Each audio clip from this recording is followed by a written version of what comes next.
Miastenia gravis itu ya kelainan autoimun ya. Jadi mata itu nutup satu, Dok. Saya nutup sama gini, Dok. Nggak bisa. Orang yang bisa gejalanya ringan, terus ada juga yang bisa berat. Apa mungkin ada faktor genetik kah, Dok? Mungkin miastenia gravis ini ya pemicunya apa sih, Dok?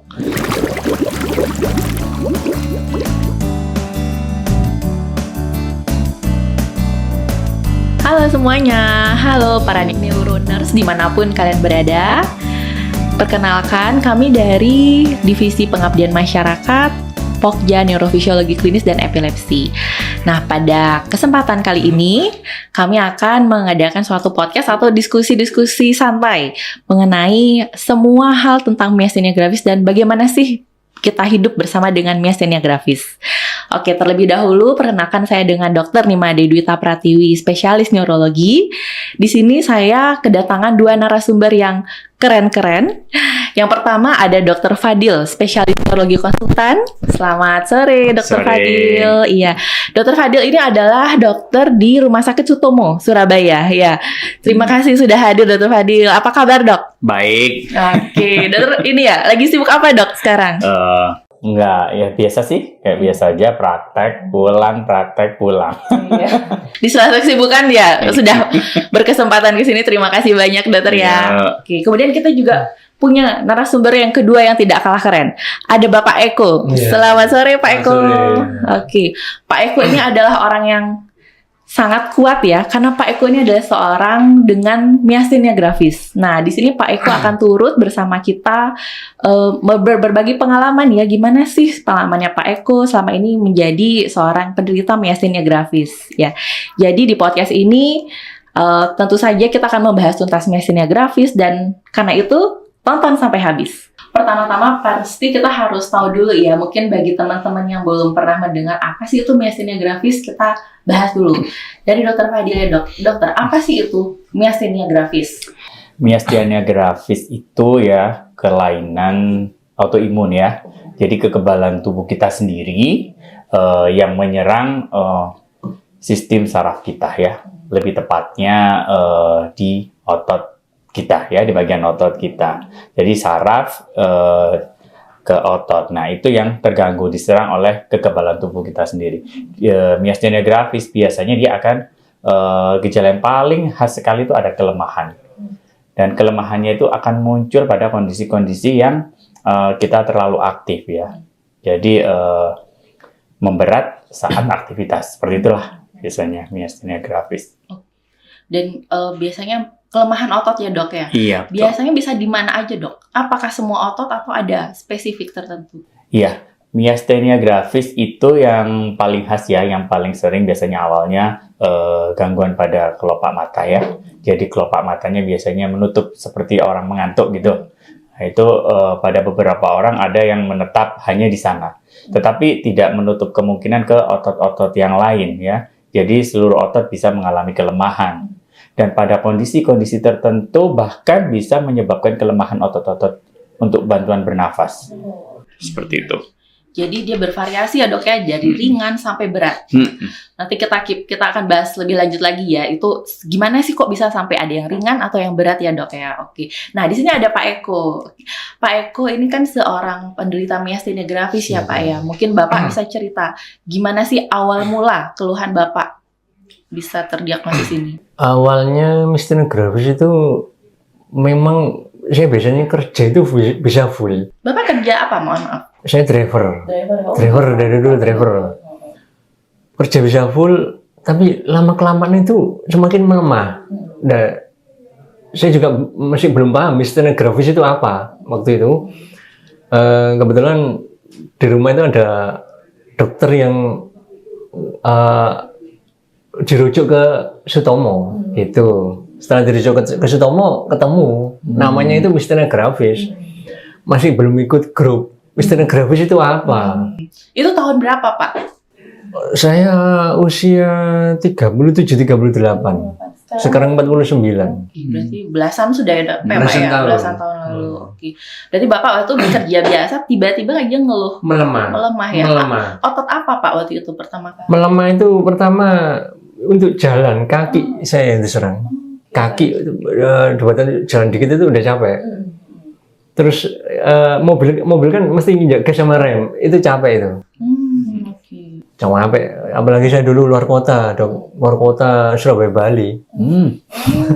Kena misalnya grafis udah berapa tahun saya jalani, saya keluar nggak berani, berhenti itu. Surabaya Bali saya jalani itu. Iya, berarti Bapak. Jadi mata itu nutup satu, Dok. Saya nutup sampai gini, Dok. Nggak bisa. Jadi mata melek gini dalam keadaan normal nggak bisa. Jadi saya sampai gini melihat depan, apalagi kena sinar lampu kalah udah. Menutup, kena sinar matahari juga kalah. Mata Mr. Grafis kayak gitu. Jadi memang mirip ya Pak ya, sesuai sama yang Dokter Fadil. Betul, Dokter Fadil. Beliau bilang tadi melemahkan mata, lama-lama bisa tambah parah. Betul. Iya. Berarti dari Saya pernah sesak nafas juga, tapi alhamdulillah nggak sampai masuk ICU. Daya tahan tubuh saya alhamdulillah kuat gitu aja. Jadi iya. Jadi apa ya Dok ya penyebabnya kira-kira ada orang yang bisa gejalanya ringan, terus ada juga yang bisa berat. Apa mungkin ada faktor genetik kah Dok? Mungkin myasthenia gravis ini ya pemicunya apa sih Dok? Ya, kalau melihat Pak Eko tadi ya, Pak Eko bepergian jauh, terus kena panas ya. Betul. Itu biasanya gejalanya memang akan semakin memberat ya. Yang semula hanya ringan, mild, tapi bisa juga menjadi memberat.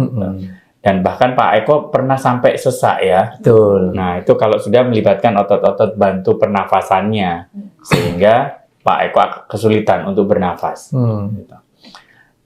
Jadi dia ada nggak Dok pemicu Dok? Misalnya nih, apakah setiap orang bisa, siapapun bisa ya Dok ya? Atau keturunan ini bapak ibunya ada riwayat myasthenia, anaknya juga? Apa seperti itu Dok? Enggak sih, myasthenia gravis sebenarnya bukan penyakit yang keturunan ya, bukan penyakit yang diturunkan. Ya, memang ada yang acquired dapat, ada yang juga enggak ya, seperti itu.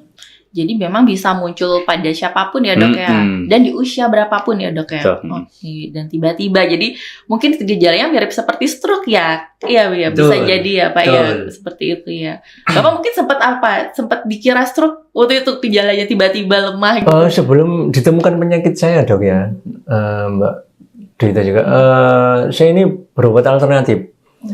Kayak orang kena santet. Setiap kali saya istirahat, saya bisa pulih lagi. Herannya itu, saya tanpa minum mestinon kan belum ditemukan obatnya, belum ketemu. Jadi saya buat istirahat, badan itu seger lagi. Saya bisa kerja lagi Dok, bisa kerja lagi. Tapi setelah capek ngedrop lagi. Tuh, lama kelamaan, dibawa ke stoma aja, dirujuk ke dokter saraf tadi. Jadi memang kadang kita berpikir, ini kayaknya capek biasa ya, kita kecapean muncul gejala, istirahat kok membaik lagi ya. Jadi memang mungkin yang agak bener. Dan mendadaknya jadi mirip kayak stroke ya Pak ya. Oke, jadi seperti itu ya. Memang gejala myasthenia ini fluktuatif istilahnya Dok ya. Membaik, ada fase membaik dan memberatnya. Jadi begitu ya teman-teman neuroner semua ya. Jadi kalau kita ada gejala seperti itu, atau mungkin ada teman yang ngeluh kok saya cepat capek ya atau cepat baik lagi ya, kita perlu curiga bahwa ada gejala ke arah myasthenia. Nah kemudian kalau kita udah menemukan Dok gejala itu, kita perlu ngapain sih Dok? Pemeriksaan apa gitu mungkin yang perlu dilakukan Dokter? Ya sebenarnya untuk menegakkan diagnosa suatu myasthenia gravis itu dari klinis saja bisa 80% aja sudah mengarah ke sana ya. Cerita Pak Eko tadi aja khas banget ya, dia kalau istirahat membaik. Setelah aktivitas lama baru lemas, itu khas banget suatu myasthenia gravis. Jadi ada periode fluktuatif seperti yang disebutkan Dokter Rita tadi ya. Jadi khas dari myasthenia gravis itu adalah fluktuatif. Dia akan membaik setelah istirahat, lalu akan memberat setelah aktivitas fisik ya. Dan yang kedua, karena dia murni mengganggu celah saraf motorik, saraf kekuatan, biasanya nggak disertai dengan adanya kesemutan, keringgingan gitu, jarang ada. Ya, tetapi murni gangguan kekuatan. Nah, kalau kita menemukan hal seperti itu, sebenarnya langkah pertama yang paling baik adalah ke dokter ya, ke dokter saraf ya, biar dapat dilakukan pemeriksaan lanjutan.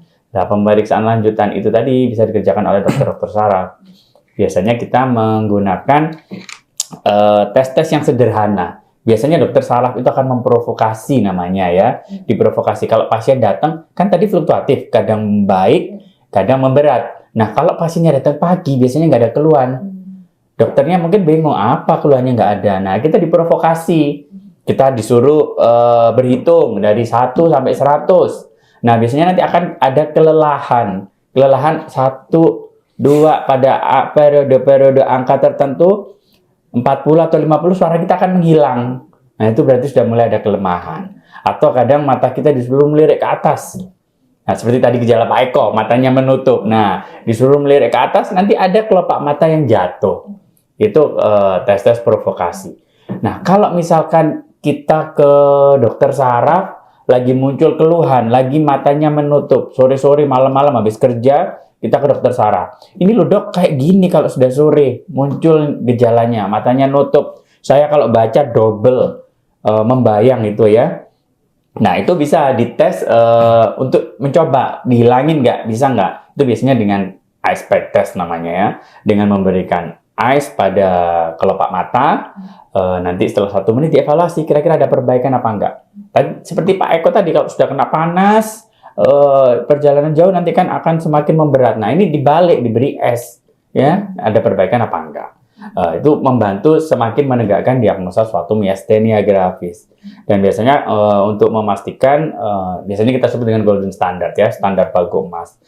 Itu biasanya dengan pemeriksaan neurofisiologi. Ya, dokter saraf bisa mengerjakan pemeriksaan neurofisiologi dengan stimulasi listrik ya.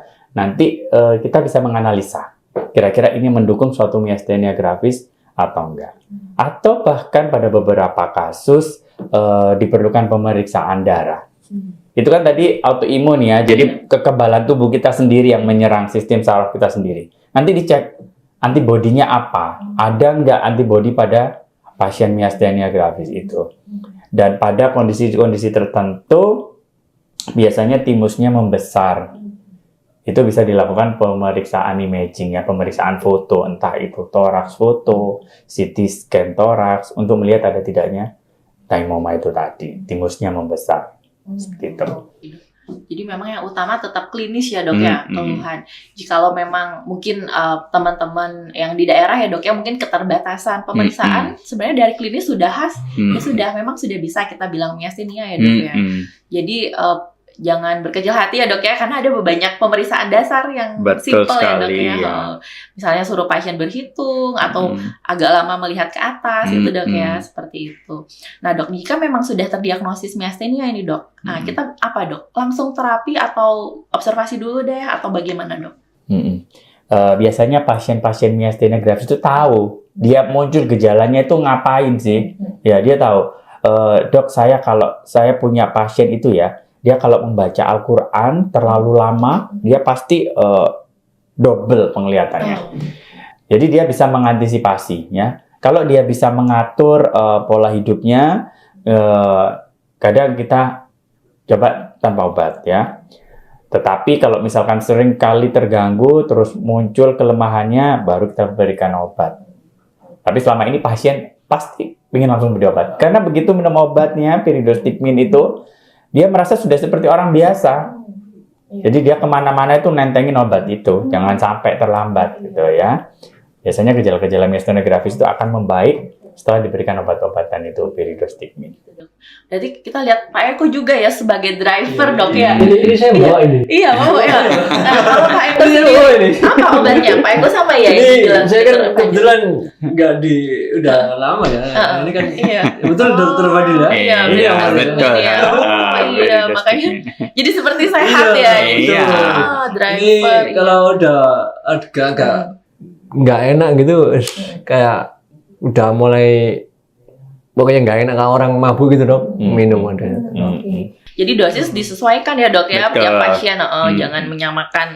Jadi mungkin ada yang minum 4 kali, ada yang minum 2 kali, itu sesuai kebutuhan. Kalau Pak Eko sendiri selain minum ini, Pak Eko ada pengalaman apa kayak tadi Dr. Fadil sempat bilang bisa ada pembesaran timus gitu ya. Kalau Pak Eko ada, misalnya dari pemeriksaan kemarin, saya riwayat operasi operasinya di bedah samping dok. Bukan bedah dada ya, di samping saya operasinya gitu. Itu kayak alat sedot gitu kan, disedot di paru-paru kiri atau kanan itu ya. Dokter waktu itu BTKV ya, yang mengerjakan saya kan kayak gitu. Saya tanya itu penyedot Pak Eko untuk mengeluarkan kotoran dari paru-paru katanya begitu, kayak gitu. Setelah operasi itu nggak lama lah, sekitar 2 bulan saya alhamdulillah bisa aktivitas lagi. Kayak gitu. Sebelumnya sering ngedrop, dokter gitu, sering ngedrop. Saya sampai sesak napas juga, kayak gitu. Misterius grafis itu kan, itu tadi kayak apa ya? Dikatakan stroke ya enggak, stroke itu biasanya cacat kan orangnya, entah tangannya yang mati satu atau kakinya gitu ya. Ada gejala sisa Benar, alhamdulillah saya coba minum tersedak gitu aja, minum tersedak, makan tersedak kayak gitu loh dok, sakit tapi itu, tersedaknya udah sakit. Terus akhirnya rentetannya itu ya kelemahan tadi, semakin saya aktivitas semakin lemah, tuh. Jadi memang faktor kelelahan ya Pak ya? Betul. Kira-kira ada nggak dok faktor lain atau pengalaman Pak Eko selain Pak Eko lelah, apa sih lagi yang memicu munculnya atau beratnya gejala? Misalnya saya kurang tidur dok, kayaknya kurang tidur jadi gejala saya memberat kemarin, atau kayaknya saya habis agak banyak pikiran, stres emosional ya, selain stres fisik ya saya juga kok kayaknya memicu, itu ada nggak Pak kira-kira? Supaya nanti teman-teman jadi bisa lebih was-was ya. Oh ternyata nggak cuman karena kelelahan fisik nih. Oh mungkin ya emosional atau mungkin apa infeksi gitu ya. Kan Bapak bilang kan sempat ada paru-parunya. Infeksi mungkin itu juga pemicu waktu itu. Tapi mesti grafis itu mestinya jangan terlalu berpikiran berat sebetulnya kayak gitu. Dia akan muncul penyakit ini aneh dok, aneh betul aneh. Ketika minum mestinon ya udah rutin, tapi untuk berpikir berat, kepala ini sakit loh dok, bagian tengkuk sini, bagian tengkuk sakit. Saya juga heran, ini penyakit apa? Padahal udah minum yang dianjurkan dokter mestinon ini kan, terus ada apa masalah dikit gitu aja, senting gitu, udah langsung kepala sakit, badan lemes, otomatis harus diistirahatkan dulu dok, gitu. Berarti itu ya dok Fadil ya, atau mungkin misalnya kalau ada kelompok tertentu ya dok, misalnya apakah orang tua atau wanita juga lebih memudahkan terkena eksasat atau kita bilang perberatan keluhan, itu ada mungkin nggak dok faktor-faktor ke situ? Ya benar banget Pak Eko ya, persis banget Pak Eko, banyak pikiran ya. Makanya pasien miastenia gravis itu diusahakan hindari ya, cetusan-cetusan seperti itu ya. Kalau kelelahan kan sudah khas ya pada pasien-pasien miastenia gravis. Nah salah satu pemicu tadi juga ada stres itu tadi, itu stresor itu menyebabkan perberatan dari gejala miastenia gravisnya. Terus ada juga kalau ada proses infeksi, pasien semula minum mestinon 3 kali, it's okay, nggak ada masalah. Tetapi begitu ada infeksi saluran nafas, nah itu memicu untuk semakin memperberat miastenia gravisnya. Bahkan obat-obatan tertentu pun itu harus hati-hati ya, karena itu juga akan memperberat dari miastenia gravisnya sendiri. Oke, jadi jangan sembarang minum obat ya dok ya. Poin penting juga, kalau kita flu, batuk, minum aja deh obat yang ada di rumah, itu sebaiknya jangan. Betul sekali. Kita harus konsul ya dok ya, karena memang ada banyak obat ya dok ya yang memang bisa memicu perberatan dari keluhan. Kalau misalnya ada dok yang nanya, dokter kalau saya hamil, lah ini khusus untuk ibu-ibu ya dok ya, saya hamil dan saya sudah terdiagnosis miastenia, aman nggak dok? Misalnya dia bertanya. Nah untuk pasien hamil aman ya, tetap diminum daripada resiko yang lebih berat dibandingkan efek samping dari obat itu sendiri. Biasanya kita sering mendapat konsulan dari teman sejawat lain ya, pasien hamil konsulkan ke kita bagaimana nanti dampak terhadap kandungannya ya. Biasanya untuk pasien-pasien hamil ini kita monitor saat trimester akhir ya, untuk proses kelahirannya itu kan biasanya resiko terjadi kelelahan. Nah itu yang perlu kita waspadai pada pasien-pasien kehamilan. Tetapi untuk selama kehamilannya tetap minum mestinon ya, tetap teratur seperti biasa. Dan aktivitas fisik pun juga kita harus jaga seperti itu ya. Ya baik, terima kasih Dr. Fadil. Jadi seperti itu ya. Nanti kita lanjut lagi deh pembahasannya mengenai miastenia gravis. Oke, baik. Jadi penekanannya di sini ya Dr. Fadil ya. Jadi kita tidak boleh sembarangan minum obat ya. Apapun itu. Jadi lebih baik dikonsultasikan dulu daripada miastenia kita tambah berat ya, Dok ya. Dan kemudian untuk ibu hamil jangan takut. Jadi takut bayi saya nanti gimana gitu ya, malah lebih aman kalau kita tetap konsumsi ya dok. Jadi seperti itu ya. Jadi kalau kita punya teman-teman seperti itu mungkin kita bantu menasehati ya. Kemudian pasien juga takut dok apa saya harus minum obat seumur hidup? Bisa nggak dok saya berhenti minum obat, nanti ginjal saya rusak nggak dok? Itu kan pertanyaan sering banget ya dok ya kita temui. Itu gimana dok kira-kira? Ya, pasien tuh sering ketakutan ya kalau sudah divonis harus minum obat jangka panjang ya. Obat myasthenia gravis ini Pyridostigmine otomatis sudah melewati berbagai macam penelitian ya. Obat-obat yang dikonsumsi pada kondisi-kondisi kronis itu sudah dipastikan keamanannya untuk ginjalnya, livernya ya seperti itu. Dan obat-obat myasthenia gravis ini memang long life ya, biasanya long life. Kecuali kalau misalkan dia dari awal minum obatnya sedikit, hanya 1 kali sehari atau 2 kali sehari, setelah seperti yang dijalanin Pak Eko, operasi timektomi itu ya namanya ya, timusnya diambil tuh biasanya dosis obatnya bisa turun, kalau memang cuma sekali bisa hilang ya. Tetapi biasanya dokter itu mengadjust namanya, menyesuaikan dengan klinis pasien. Kadang dia perlu minum obat sehari 3 kali, kadang pada kondisi tertentu minum obat 4 kali sehari. Nah, untuk dosis itu idealnya kita berkonsultasi dengan dokter ya. Jangan kita mengatur-ngatur seenaknya sendiri. Kadang pasien tuh ini kayak vitamin, kayak multivitamin, seneng banget kalau minum ini aku langsung gerem ya, langsung sehat lagi seperti itu. Iya, benar dok.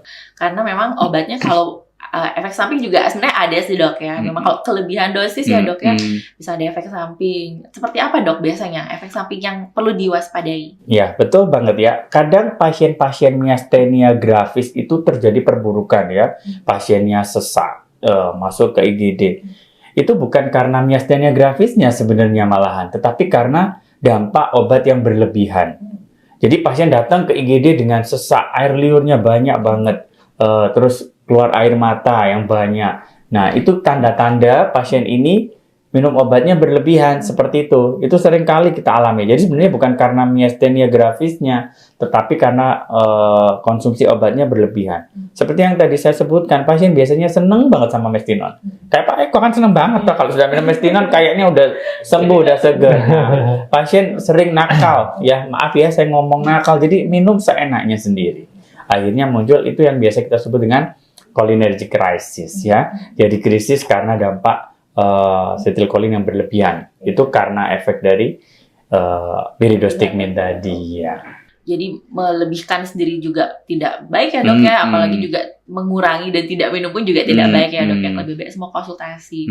Jadi kita kalau lihat Pak Eko sudah berapa tahun Pak total minum itu dan masih sehat bugar sampai sekarang, kan berarti terbukti aman ya, sudah ada bukti nyata bahwa obatnya aman. Saya mulai usia 37-38. 13 ya. 13 tahunan. Kena myasthenia gravis ini. Oke, jadi aman ya Pak ya. Aman. Iya. Untuk minum lebih juga nggak berani, seperti Dokter Fadil tadi berkata, nggak berani, melebihi juga nggak berani, mengurangi juga nggak berani, karena dampaknya nanti pada tubuh nggak bagus kayak gitu. Oke. Nah, selain obat ini, ada kiat-kiat nggak Pak dari Pak Eko sendiri? Apa misalnya saya tetap dok olahraga, di samping saya driver ya, atau saya tetap, makanan saya ada nih yang khusus yang harus dimakan atau dihindari Pak? Kalau pengalaman Pak Eko? Betul. Kalau saya sih olahraga tiap hari, naik motor jalan keliling itu olahraga loh dok, panas. Saya kan kena matahari. Sambil berjemur ya? Saya kalau berjemur itu kuat dok. Kalau kena matahari, kena matahari itu lah, itu saya kuat. Tapi yang kalau cuma mata, kalau badan nggak sampai lemes. Gitu. Kalau saya cuaca dingin malah kalah dokter. Cuaca dingin saya malah nggak kuat, malah ngedrop kayak gitu. Tapi kalau memang pasien MG itu beda-beda. Di komunitas teman-teman itu juga mengatakan begitu. Saya kalau dingin ngedrop, kalau panas enggak, beda-beda memang kondisi tubuh. Tapi kalau saya lebih suka panas. Panas ya Pak ya, hangat ya. Jadi kita harus ya tahu lah ya Pak ya, batas diri sendiri. Kalau makan yang saya hindari cuma gula dok. Saya gula itu nggak banyak-banyak pertama itu. Terus makan santan-santan itu saya hindari. Cuma di samping itu kan usia juga kayak gitu. Iya. Nggak ada yang saya hindari terlalu berlebihan enggak. Kalau dari Dokter Fadil dok, dari pengalaman dokter menangani sekian pasien myasthenia itu gimana dok? makanan atau aktivitas. Nah, boleh nggak tetap olahraga dok? Atau jangan deh olahraga berat atau seperti apa sih dok? Ya malah kalau olahraga malah diharuskan ya. Jadi manajemen stres ya. Manajemen stres tuh harus nomor satu itu ya. Itu juga salah satu pemicu. Olahraga saya sarankan malah ya. Karena olahraga justru pasien miastenia gravis itu biasanya dia bisa membatasi, dia tahu sampai seberapa jauh harus olahraga. Dia mungkin awal-awal masih kaget ya, takut-takut gimana. Tapi dia akhirnya bersepeda. Aku kalau ngelilingi komplek 1 kali, terus istirahat, setiap hari merasa lebih seger. Tapi kalau sudah 2 putaran ngelilingin komplek, malah kepayahan. Nah, biasanya pasiennya tahu sendiri batasnya. Awal mungkin masih naik turun dia, tapi setelah dia tahu kapasitasnya, hasilnya akan baik. Begitu juga makanan, benar sekali Pak Eko ya, gula itu harus dihindari karena kita tahu sendiri dampak dari gula, lemak seperti itu. Pasien-pasien sekarang itu sudah apa namanya, sudah bisa mencari sendiri ya. Jadi miastenia gravis dia datang tuh sudah kayak cerita malah, dok saya kemarin nemu artikel seperti ini di Google. Ini gimana? Kita senang. Dan dia kayak obat-obatan tadi yang seperti dokter Dwita omongin, ada obat-obatan tertentu yang akan memperberat. Dia tuh di dompetnya mengantongi list obat. Kenapa? Dia kadang takut. Saya tuh takut dok, kalau dokter yang nggak biasa menangani miastenia gravis, itu nanti memberikan obat yang kurang tepat. Bukannya saya mengguruin, tapi dia nyampein, dok saya punya miastenia gravis. Sama dokter saraf saya nggak boleh minum obat-obatan ini. Nah itu sekarang lebih banyak pasien-pasien yang aware seperti itu ya. Benar dok. Karena udah tahu lah dok ya, dia sudah terbiasa hidup dengan miastenia, jadi sudah tahu batasan diri ya dok ya. Dan kalaupun makanan pasti udah ada warning sign dari badan sendiri ya dok ya. Ini udah berlebih nih gulanya, udah berlebih nih gorengannya udah berlebih. Jadi kalau beli gorengan 1 kresek bagi-bagi ya dok ya, jangan sendiri dihabiskan gitu ya.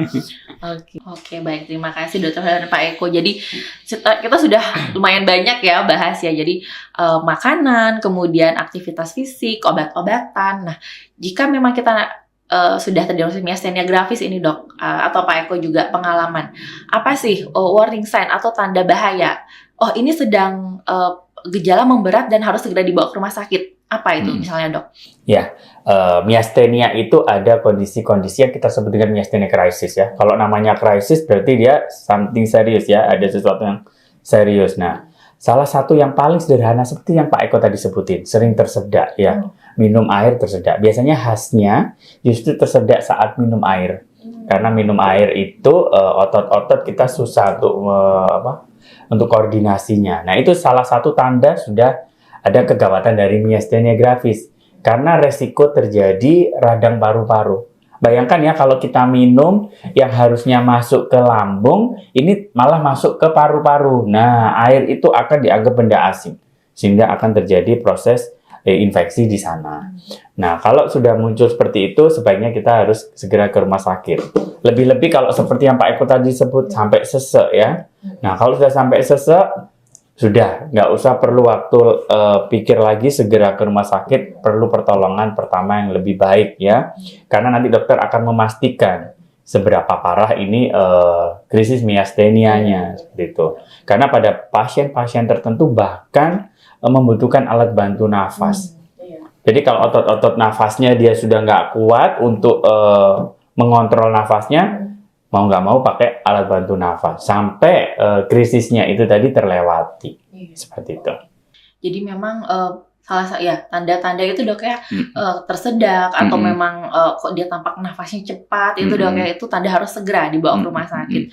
Dan memang mungkin pada Pak Eko tadi syukurnya ya Pak ya tidak pernah sampai ke ICU ya Pak ya. Tapi tetap saya ada seperti dokter Fadil tadi tersedak sama sesak napas itu segera dibawa ke rumah sakit. Ya, langsung ya Pak ya. Beliau ngomong betul. Iya benar, jadi harus segera. Karena mungkin kalau sudah nanti sampai dia terbantu alat nafas ya dok Fadil ya, ventilator ya dok. Nah, apa ada beda dok penanganannya?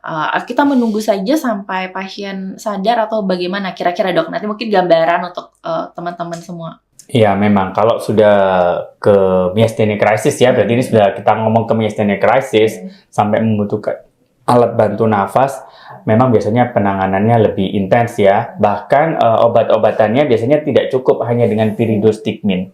Ada beberapa obat yang memang harganya agak wow ya, fantastis. Tapi memang itu yang diperlukan ya. Selain itu bisa juga dengan yang namanya plasma exchange, seperti cuci darah. Itu juga membutuhkan biaya yang cukup tinggi. Tetapi memang itu adalah pilihan untuk memperbaiki myasthenia crisis itu. Nanti setelah myasthenia crisisnya terlewati dengan obat-obatan itu, ya bisa kembali lagi dengan Pyridostigmine seperti biasa, seperti itu. Iya benar. Jadi sempat ada cerita juga ya dok ya, salah satu penderita myasthenia dia cerita, dokter saya sudah 8 kali bolak-balik diintubasi dan dipasang selang di tenggorokan ya dok ya, dan memang seperti itu berjalan dok ya. Myasthenia crisis dia begitu ditangani dengan cepat dan tepat akan terlewati dengan baik dan pasien sadar kembali, bisa aktivitas kembali ya dok ya. Tidak semua yang memang mungkin yang agak terlambat, mungkin agak berat dan semakin menurun gitu dok ya. Tapi yang benar cepat dan tepat pasti akan kembali pulih ya dok ya. Seperti itu. Oke, jadi kurang lebih untuk warning sign, kemudian untuk apa yang perlu kita waspadai ya dok ya di rumah. Kalau kita ketemu keluarga atau teman dengan tanda seperti itu, segeralah bawa ke rumah sakit ya. Oke, kembali lagi para neuroners yang masih menyaksikan podcast kami.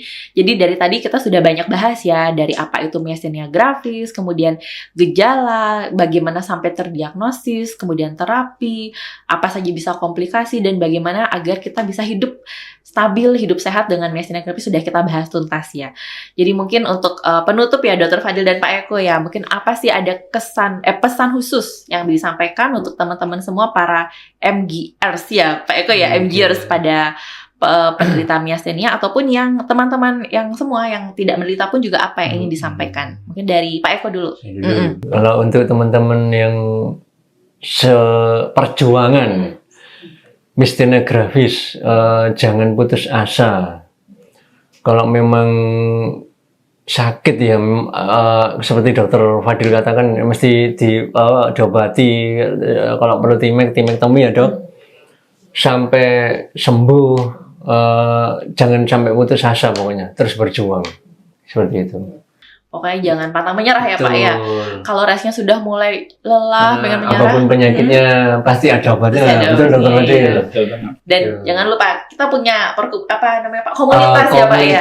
Jadi myasthenia gravis kayak gitu. Jadi bisa saling menyemangati. Iya. Oke. Kalau Dr. Fadil ada pesan-pesan dok? Iya, sebenarnya myasthenia gravis ya sama seperti yang lainnya. Memang suatu penyakit kronis. Jangankan myasthenia gravis, kalau sudah divonis kencing manis saja, pertama pasti kaget ya, karena perlu obat yang jangka panjang, harus mengontrol gula darah, mengontrol ini, makan itu, semua hampir sama sebenarnya, hipertensi, kencing manis, salah satunya myasthenia gravis. Orang pasien dengan myasthenia gravis itu sebenarnya sama seperti yang lain, dengan mengontrol seperti gula darah, tekanan darah. Myasthenia gravis juga mengontrol kelelahannya dengan obat juga. Ya kan sama seperti kencing manis, darah tinggi. Nggak usah jauh-jauh Pak Eko. 13 tahun minum Pyridostigmine secara teratur. Fine-fine aja, kerja seperti biasa. Nggak ada masalah ya. Intinya kalau sudah divonis myasthenia gravis, it's okay. Banyak obatnya, banyak temannya juga ya. Dan dapat beraktivitas seperti biasa. Saya punya pasien guru, jualan kuliner, ya beraktivitas seperti biasa. Ya itu tadi seperti Pak Eko, dia tahu membatasi diri sendiri. Kalau orang diabetes, dia batasi makan gulanya.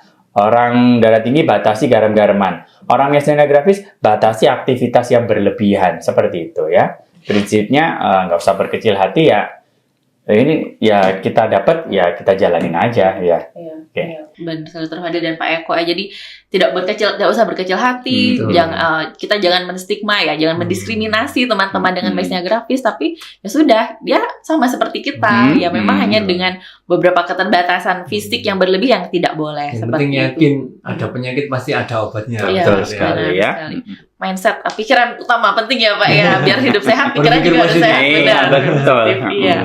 Iya, sambil kita juga mengingatkan Dok Fadil ya dan Pak Eko ya bahwa bulan Juni ini adalah bulan dari Myasthenia Gravis. Myasthenia Gravis sedunia ya, atau Myasthenia Awareness Month gitu ya Pak ya, dari bulan Juni nanti. Jadi kami dari Pokja Neurofisiologi Klinis dan Epilepsi juga akan launching buku saku ya Dok Fadil ya dan Pak Eko ya. Jadi yang seperti Neurones sudah lihat dari tadi nampang ini. Nah, ini adalah buku saku untuk para pasien dengan Myasthenia Gravis. Jadi di dalamnya sudah lengkap, ada mengenai obat-obatan yang harus dihindari, kemudian bagaimana aktivitas fisik dan nutrisi yang dianjurkan. Jadi ini bisa dibawa kemanapun. Nanti kami akan sebarkan ya, Dok Fadil ya dan Pak Eko ya, ke seluruh Indonesia. Jadi sambil kita mengingat dan memperingati Hari Myasthenia Gravis dunia ini, kita juga akan menyebarkan buku saku ini ya. Seperti itu. Jadi ya, terima kasih banyak Dok Fadil dan Pak Eko sudah sharing yang sangat luar biasa ya, pengalaman. Jadi itu membuka wawasan kita ya Pak ya, dan membuka hati kita biar lebih kuat ya. Jadi bahwa para MGers di sana jangan berkecil hati. Ini ada Pak Eko. Sakit itu ada obatnya juga ada dokternya. Iya benar, ada obatnya ada dokter, benar Pak. Iya benar. Terima kasih juga Dok Fadil sudah menceritakan pengalaman dan ilmu-ilmunya ya Dok ya. Jadi bisa memberikan tambahan buat kita semua. Baik, saya tutup untuk podcast kali ini. Semoga dapat memberikan informasi dan ilmu-ilmu yang bermanfaat ya untuk teman-teman semua. Selamat sore semua dan sampai jumpa.